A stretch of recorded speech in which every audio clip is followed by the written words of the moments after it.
तो बच्चों अब हम समझेंगे सब्सट्रैक्शन ऑफ डेसिमल्स। ये जैसे कि 5th क्लास का टॉपिक है और चैप्टर 8 है। तो इसमें देखते हैं हम कैसे करते हैं। सबसे इसके लिए हम सिंपल एग्जांपल ही लेंगे। तो ये हमारा एग्जांपल है। इसमें दो वैल्यू दे रखी है हमारी 251.52 माइनस 120.2। तो इसके स्टेप्स मैं बताता हूँ क्या क्या स्टेप्स हैं। आप स्टेप्स को याद रखेंगे और बहुत ही इजीली सब्ट्रैक्ट कर पाएंगे। सबसे पहले write the decimal number according to their place value.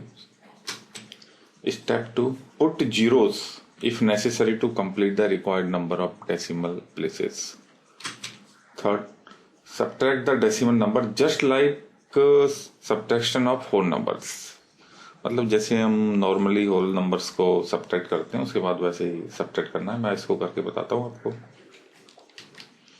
तो सबसे पहला पॉइंट देखते हैं हम। Write the decimal numbers according to their place values.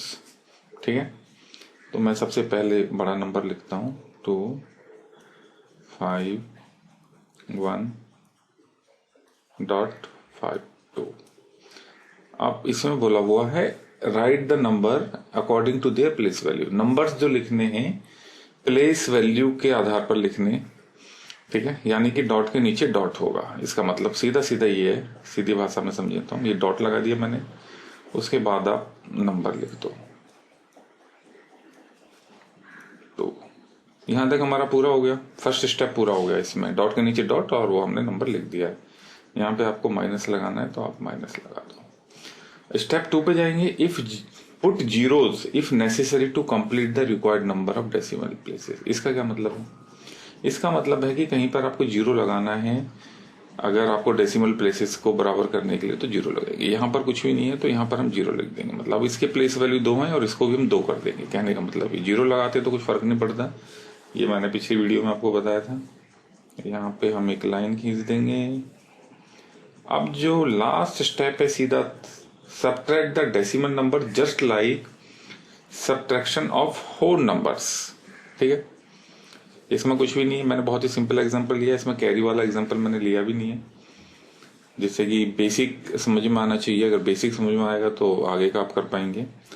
तो इसको थर्ड स्टेप पे जाते हैं। Subtract the decimal number just like subtraction of whole number, यानी कि वैसे सब्ट्रैक्ट करना है जैसे नॉर्मली हम करते हैं। यहाँ डॉट लगा दो। 2 में से 0 माइनस करेंगे तो ऑब्वियसली 2 आएगा, और 5 में से 2 करेंगे तो आपका 3 आएगा। 1 में से 0 करेंगे तो 1 ही रह जाएगा। 5 में से 2 माइनस करेंगे तो फिर से ये 3 आ जाएगा। 2 में से 1 माइनस करेंगे तो 1 आ जाएगा। तो ये हमारा आंसर है। और अगर कुछ कैरी करना होता तो उसमें भी इसी तरीके से ये सॉल्व होता। कैरी वाला अगर डेसिमल में आपके पास क्वेश्चन आता है तो वो भी इसी तरीके से होगा। तो ये 3 स्टेप्स हैं। जैसे जैसे आप करते जाओगे स्टेप्स आपको खुद ही याद हो जाएंगे। ऐसा नहीं है कि आपको ये याद करने स्टेप्स।